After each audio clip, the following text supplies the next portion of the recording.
The Zijin Pavilion enjoys a great reputation. It is extremely renowned. Its fame is so immense that there are rumors that when His Majesty visited the Meiniang mansion for summer retreat, he once visited the Zijin Pavilion in disguise, just to catch a glimpse of the peerless beauty of Li Yuanyuan, the undisputed top courtesan of the 4 states of Liang. Of course, this is just an unverified rumor. After Li Yuanyuan disappeared from the public eye, no undisputed top courtesan has emerged in the 4 states. Instead, it's like 100 flowers competing for beauty, with the beauties from every brothel scheming to outshine each other until Yu Yue, a woman who fell into the world of courtesans after her family's downfall, appeared. A woman who demeans herself would certainly not use her real name, so Yu Yue's original name is unknown, probably with the surname Yu, chosen for its homophonic charm. The greatest patron of the Zijin Pavilion, the prince, privately asked this most taboo question in the brothel, and Yu Yue smiled but did not speak. However, she did not disappoint Su Fengyan too much, performing a dazzling sword dance that had never been seen before, leaving Su Fengyan stunned, first amazed and then terrified. If it weren't for a deaf and mute old monster, raised by the Meiniang mansion, standing outside, Su Fengyan, who was afraid of death and pain, would have fled in panic. After that, the visits to the Zijin Pavilion became fewer and fewer, and the doubts in his heart grew stronger. 3 young masters rode 3 fine horses, galloping wildly on the main road of the Lingzhou city, followed by a large team of bodyguards. Li Hanlin laughed wildly, feeling very relieved. These 3 years without Brother Feng, life is not so happy. Yan Qi, who has been dragged into the water countless times, has long accepted his fate, trying his best to avoid pedestrians. Su Fengyan, the top young master of the 4 states of Liang, took the lead in the middle, took off the Zijin crown, simply tied his hair with a jade hairpin, abandoned the cumbersome things like swords, fans, and jade rings, and showed a more elegant and extraordinary demeanor. He went straight to the place where gold and silver flowed. The old brothel keeper of the Zijin Pavilion was also a famous courtesan in her time. Over the years, with the rise of the Zijin Pavilion, she rarely made an appearance unless it was for a noble guest. Today, she was in a hurry to dress up and personally went out to meet the 3 young masters who could walk sideways in the 4 states of Liang. The 3 of them turned over and dismounted, handing the reins to the big turtle public, who had been waiting and were willing to take the place of the falling maggots. Without waiting for Su Fengyan to say anything, the familiar Li Hanlin took out a silver ticket of 500 taels and stuffed it into the old brothel keeper's collar, who was still charming and said with a strange smile, "Han Danyang, this young master has never tasted the taste of a woman of your age. Why not make an exception today? Han Danyang, do you have a bed skill that can take 10,000 taels of silver from here? This young master has heard that you were the best at playing the jade flute back then." The old brothel keeper stretched out a finger and poked Li Hanlin, who had a sinister expression, and said with a charming smile, "Jiao, Li Gongzi is very elegant this time. As long as you don't mind the old cow eating tender grass, Han Yi will use all the skills, not to mention playing the jade flute. Even the guanyin sitting on the lotus is very proficient." Although she was joking with Li Hanlin, the old brothel keeper's eyes were always on Su Fengyan. Li Hanlin hugged Han Danyang's still slender and elastic waist, and entered the Zijin Pavilion with Feng Gu and Yan Shu Gue, and said with a low bad smile, "Han Danyang, you know my taste. This time I sneaked out and didn't have time to bring a book boy. Do you have a well-trained young man here? As for you, I suggest you hook up with Yan Gongzi.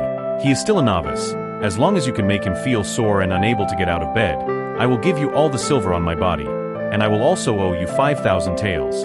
How about this business?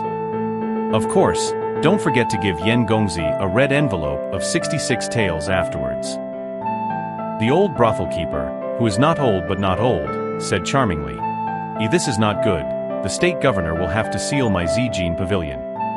As for the young man, there are a few people who are about to make their debut, even more tender than the girls. That skin, I promise it feels like shoe brocade. You will be satisfied with 100. Li Hanlin said, Then the old rules. The prince goes to Yu Hua Kue, I will find my own fun, and Han Danyang will find 2 Qingguan who can play and dance for Yan Gongzi." She pretended to be aggrieved and said, Li de Gongzi doesn't want to taste the taste of Han Yi's beautiful tongue rolling a gun? Li Hanlin slapped her on the buttocks and said, next time, after saving energy, I will fight with Han Denyang for 800 rounds, and I will have a good experience of your 18 skills. Su Fengnian was used to seeing this and went straight to the backyard, found a private courtyard with only banana plants, and pushed the door in. Unlike the old brothel keeper Han Denyang who made a fuss, the woman sitting in the courtyard looking at a withered banana was plain-faced. She was only wearing green clothes, and today was no exception. She obviously heard Su Fengnian's light laughter, but she still didn't move. She was different from those courtesans who were particular about the scene, and there were no maids to serve her. She even cleaned up the room and cleaned the courtyard by herself, which was unique in the powder door hook column, and it was really a crane standing out. There was a white cat sitting on the stone table, which was not bloated or thin, just like the owner's enchanting figure.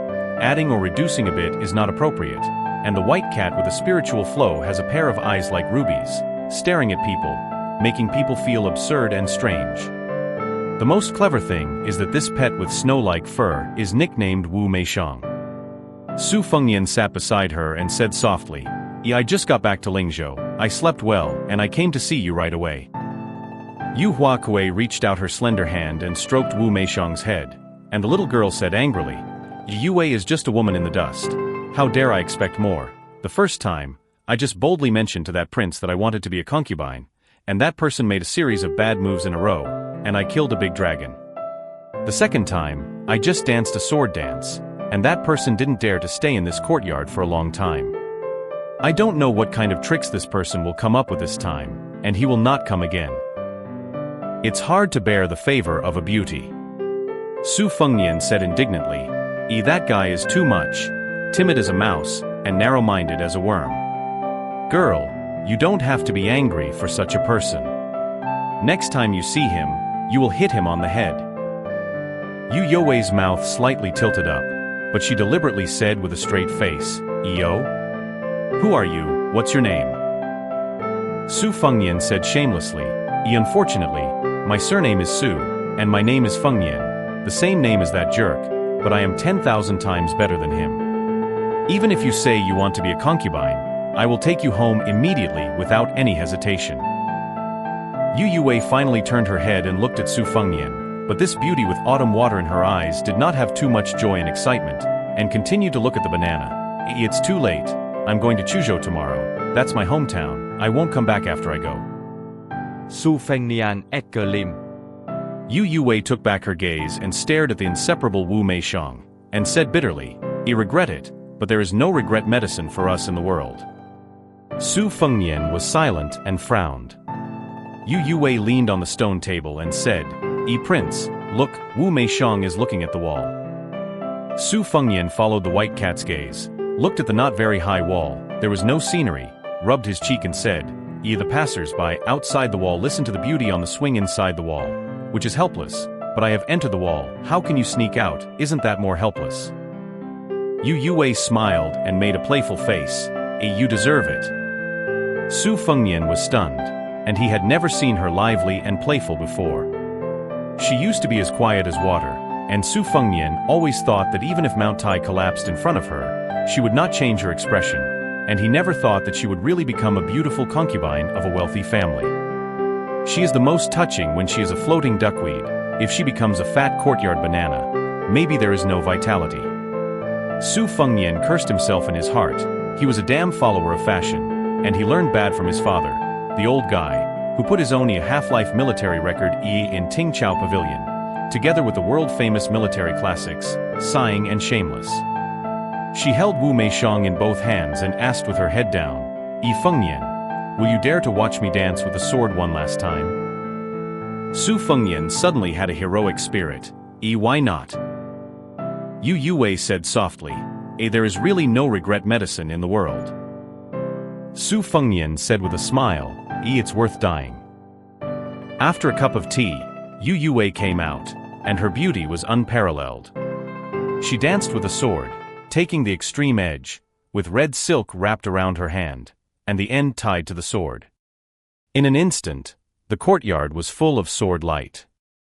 The last time she danced with a sword, she invited a Qin to play the song "E Riding Out of Liangzhou," but this time she only sang a song looking at the city headgear by herself. This poem was spread from Shuangwen Academy after the fall of Western Chu, not seeking rhyme. Every word is sad and indignant, and it was commented as the sad poem at the top of the world. There is a woman named Gong Sun in Western Chu, and a dance with a sword moves in all directions. The audience is as depressed as the color of the mountains, and the world is low for a long time. The former emperor had 3,000 maids, and Gongsuan's sword was the first. The big phoenix city raised the surrender flag, and only the beauty stood on the wall. 180,000 people took off their armor together, and there was no man in the whole country. Just now, Wu Meishang was looking at the wall. Who was it that year who was looking at the beauty standing on the city wall of the fallen country? At the end of the song, the long sword, with a murderous atmosphere, flew out quickly, piercing Su Fengnian's head. She seemed to have heard the dying person's last words. "Ye peeling green onions with 10 fingers, it would be better to just play chess with me instead of holding a sword." At that moment, the assassin Yu Youwei's delicate hand trembled slightly, but the sword had already been thrust out. In this world, there is no regret medicine. This looking at the city head is a poem written by Yu Youwei's father to her mother. At that time, the father and daughter were caught in the refugee tide. Looking back at the city head, there was only a slender figure. The father returned to Shuangwen Academy not long after and died of depression. Yu Xuanji, whose real name was Yu Xuanji, came to Lingzhou after a long journey, first learned the most authentic Fengzhou accent, and then became the most despicable prostitute among the 3 teachings and 9 streams.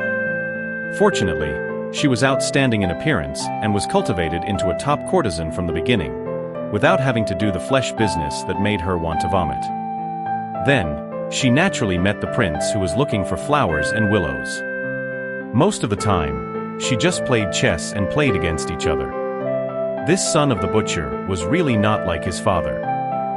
He didn't know any martial arts, he was lecherous, but he was not greedy for color, and he didn't mind telling her that many poems were bought from scholars to make a show of himself. Yu Xuanji only learned the superficial skills of Gongsuan's sword dance, but she was confident enough to kill Su Fengnian, as long as there was no hawk dog of the Meiniang mansion standing outside the room.